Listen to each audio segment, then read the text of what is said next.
I made an entire virtual country with its own economy, national anthem, and an entire population of internet weirdos, all in the comfort of my own room. But to understand how I did that, we need to go back.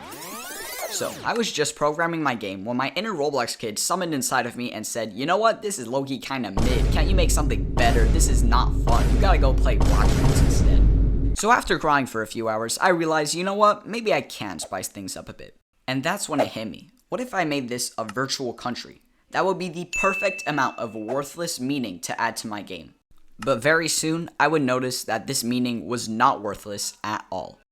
So, first things first, what even is a virtual country? I asked my only friend ChatGPT to help me out with this one. However, I was surprised by the answer it gave me. Technically, there are just no requirements to owning a digital country, but if you want people to give a crap about you, you need to be recognized and you need to follow these steps.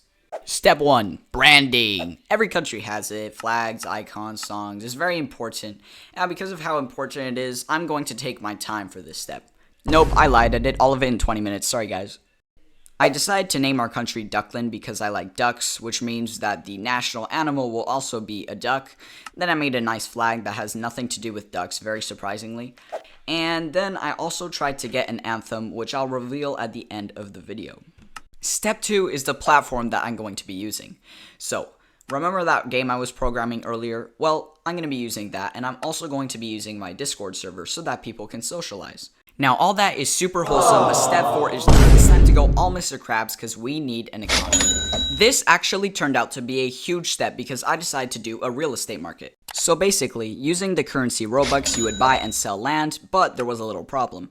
Roblox would greedily take 30% of all of the profit. Wait, but aren't there other problems? Unsustainable. If someone were to buy a house, they could just if people start building a bunch of stuff, I would get easily get sued by fees. Guys, wait.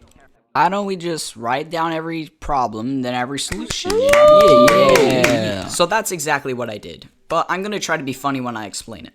Virtual real estate, one of the biggest epic fails of all time. Literally every single time they somehow tried to use NFTs and cryptocurrency, and because of that, every time it failed.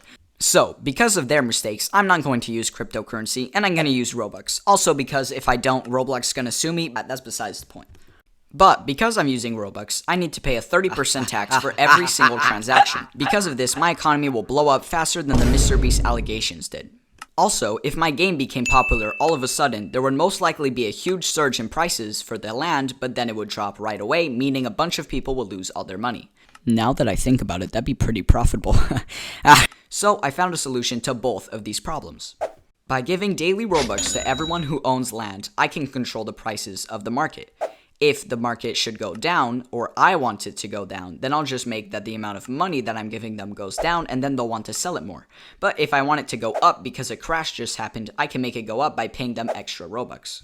If we use the sandbox as an example, they got really popular at some point, all of the prices went up, a bunch of people bought it, and then the prices went down immediately because too many people wanted to sell their land right after. With these daily payouts, I would completely control the market, and this could never happen. Probably.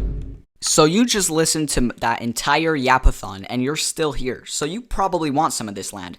But you're probably thinking, nah, that's gonna be way too expensive. Well, guess what? I'm giving away the next 100 little plots of land for free to anyone who joins my Discord server and asks for one.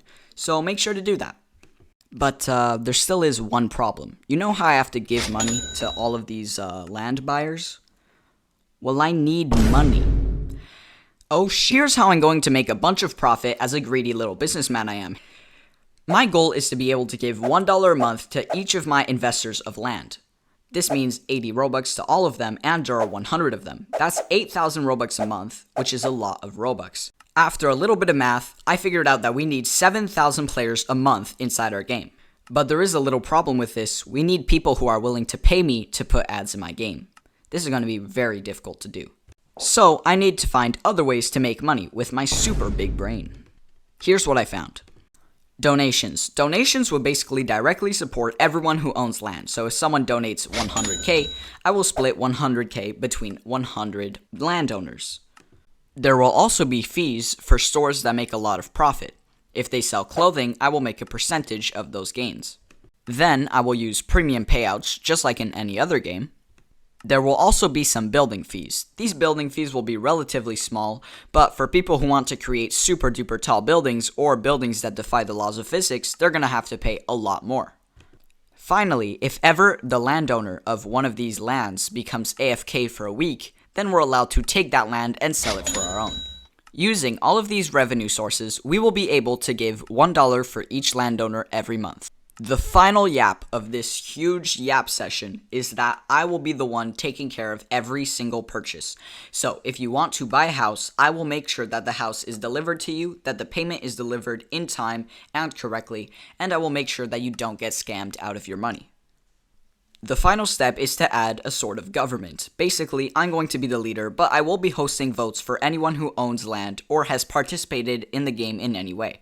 So now it's time to put all of this to the test. I finished the store and then I gave a bunch of land to a bunch of people so that the land market would be a little bit started. But it will really start when I get 100 people to get their land for free. Just saying, you can claim it now, just saying.